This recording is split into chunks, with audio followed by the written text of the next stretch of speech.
Alexis and I have something in common. I hope I convince my study partner the same. Life's easier when I'm in control. You're not alone, partner. You will cut the crap and start talking. I don't want to just survive. I want justice. Why wasn't I told about this? General Hospital latest update. Michael shocks Sasha with the revelation of Willow's affair with Drew, sparking questions about their future. Meanwhile, Sasha struggles with guilt over her night with Michael and fears a potential pregnancy. Tensions rise as Drew and Jason clash over custody battles, and Sunny offers Christina a new opportunity amidst her ongoing struggles. Hello everyone, welcome to my channel. I hope everyone is having a wonderful day. After watching these videos, please hit the subscribe button and give this video a thumbs up. General Hospital, Michael confides that Willow cheated to Sasha.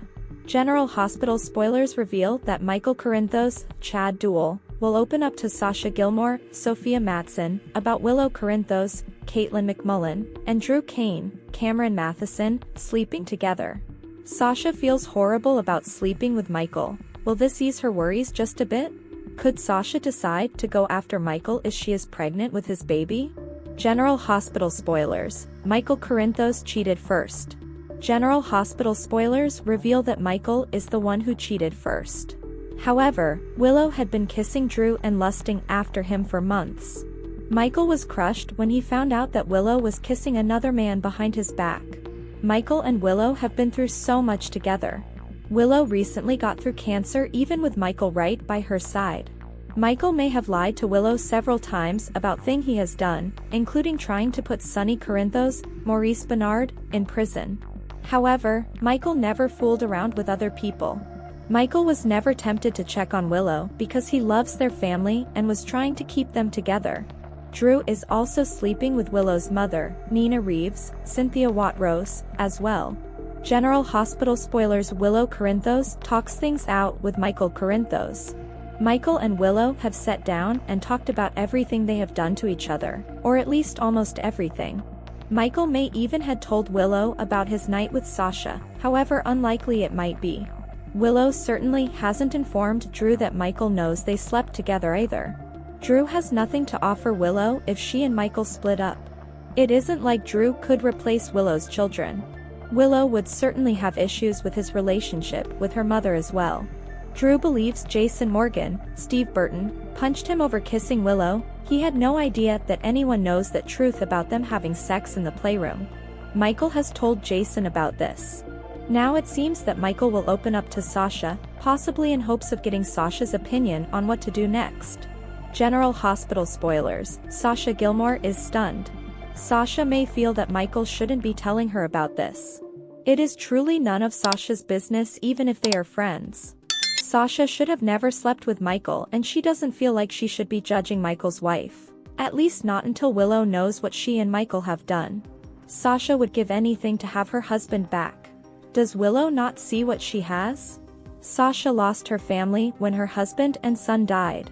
Will Sasha decide that Willow doesn't deserve Michael and go after him herself? Does Sasha want to put herself in this situation? Should Sasha leave town in case she is pregnant with Michael's child and leave him to deal with his wife and family?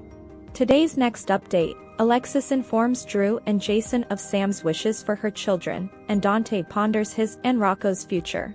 Thursday, November 21st, 2024. Today on General Hospital, Michael confides in Portia, Trina gives Kai a chance, and Sunny makes Christina an offer. At Sunny's gym, Dex spots Kai working out and introduces himself, and says they both know Trina. He explains his girlfriend is Trina's best friend, Joss. Kai assumes Dex is a PCU student, but Dex says he's a cop.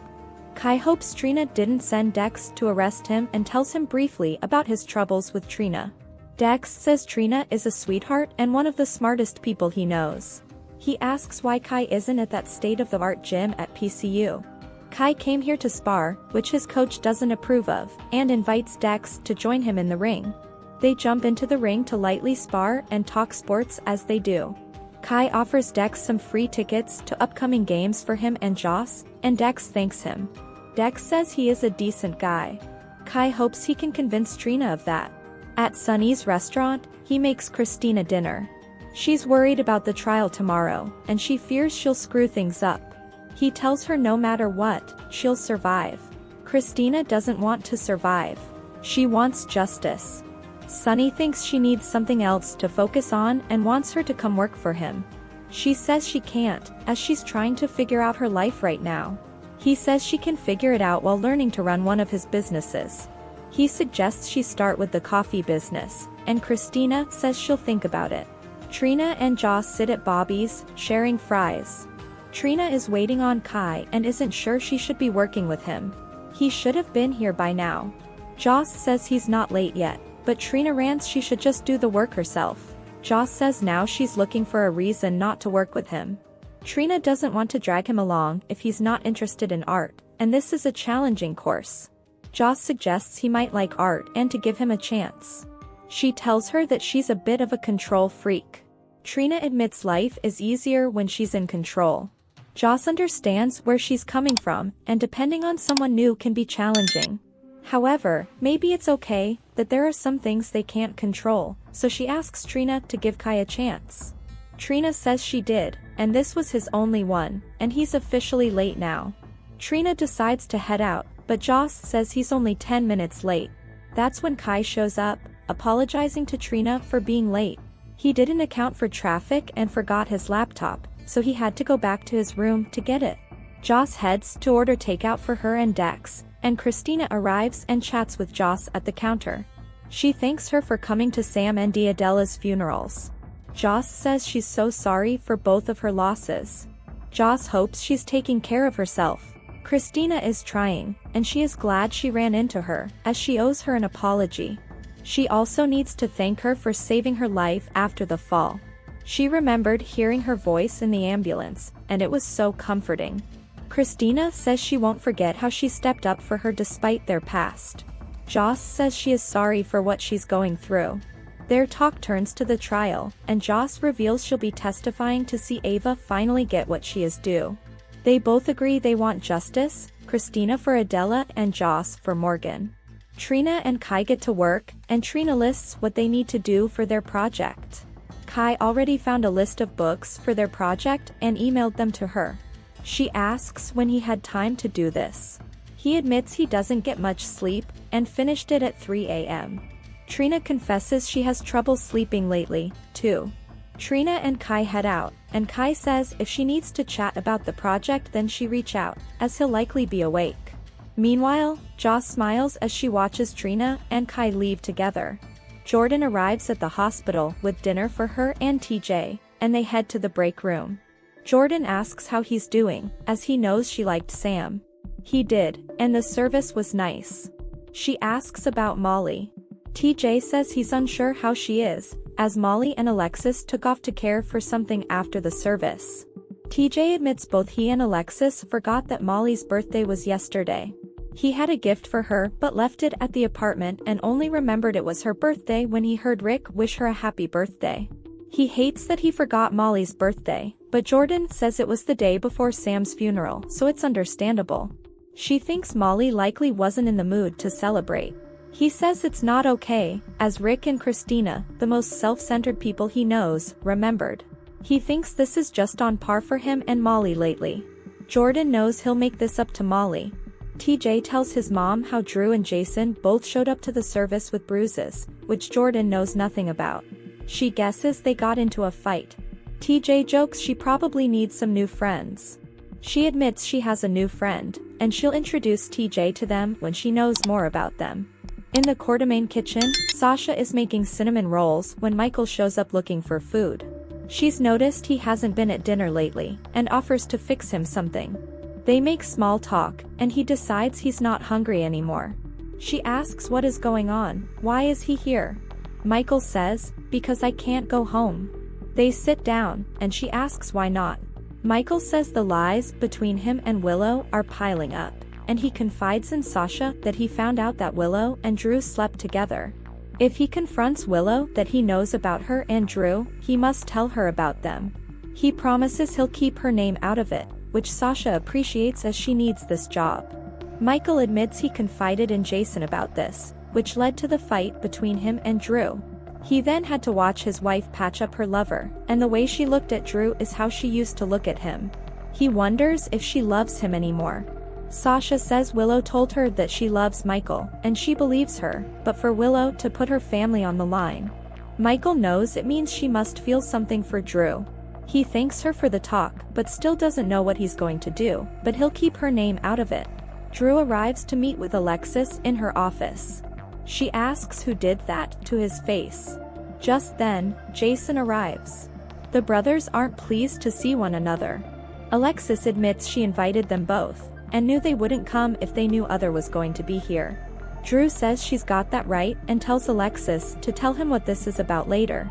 She informs them both this is about Sam and what she wanted for Danny and Scout. She gives them copies of Sam's will, which they read, and Jason doesn't understand why Sam never told him about this. Alexis says she just found the will, and Jason notices the date is before Sam knew he was still alive. Drew says he and Sam talked, and she wanted the kids to stay together, and he agreed that if anything happened, he would take custody of Danny. Alexis tells Jason while the law is on his side regarding Danny, Sam wanted the kids to stay together, and he and Sam were only just starting to agree on things regarding Danny. Jason says Danny is old enough to decide where he wants to live. Jason relays that he told Danny that he could live with him if that's what he wants. Drew feels Danny likes living at the Quartermain mansion, but Jason doesn't want to be told what his son wants or likes. Alexis doesn't want to be caught in the middle of their drama, but she questions them about the bruises on their faces. Their silence leads her to believe they got into a fistfight. She tells them if they ever loved Sam and their children, they'll cut the crap and start talking. They admit they got into a fight. Alexis can't believe they fought right after their children lost their mother. She asks what they said to the kids about their bruises. Drew says he told them he walked into a door, but Danny and Rocco didn't believe it. Jason told Danny the truth, but not what the fight was about. Alexis asks what it was about, and Drew and Jason agree it's between them. Jason says Danny is his kid, and he'll fight for Danny's right to choose what he wants. Jason then storms out. Drew and Alexis discuss what comes next. He asks if she is okay with letting Danny live with Jason. Alexis isn't, and suggests that Danny and Scout live with her. Drew appreciates Danny's wanting to be there for Scout, but he wants his daughter to live with him. Jason goes to see Sunny about the custody issue and Sam's will. He says Danny wants to stay with Scout, but he doesn't trust Danny to stay with Drew. However, he knows he's let Danny down in the past, and he needs to do what is best for Danny. Sunny tells Jason that if it were him, he wouldn't let Drew near Danny. Sunny says if this is going to become a fight, he has his back. Chase stops by Dante and Sam's place and finds the door ajar. He goes in gun drawn and scares Dante. Dante explains he left the door open and it's his fault. He's carrying a bunch of bags and explains he's moving into the Quartermain place temporarily. Chase wonders if he'll ever come back here. Dante says he has no claim to this place, as it's Sam's, and the family that lived here no longer exists. Dante admits he changed his will to leave Rocco with Sam so the kids could be together should anything happen to him, and now he has to find a place for him and Rocco to live without Scout and Danny. Chase suggests he buy this place, but Dante refuses. He'll find a place of his own for him and Rocco. He doesn't want to stay at the QS for long with what's going on between Drew and Jason. Chase feels that's why he should stay here, with Rocco, Danny and Scout. Dante says Drew and Jason are their fathers, he has no claim to them. He needs to focus on finding a place to live. Chase thinks there is no rush and admits even though he and Brooke Lynn have a place of their own, that he enjoys staying at the QS. He thinks Dante will too. Chase decides to head out and says, "See you at home." Dante sees what he did there. Once left alone, Dante looks at his set of keys and around the apartment. Thanks for watching this videos. Please hit the subscribe button for more updated news.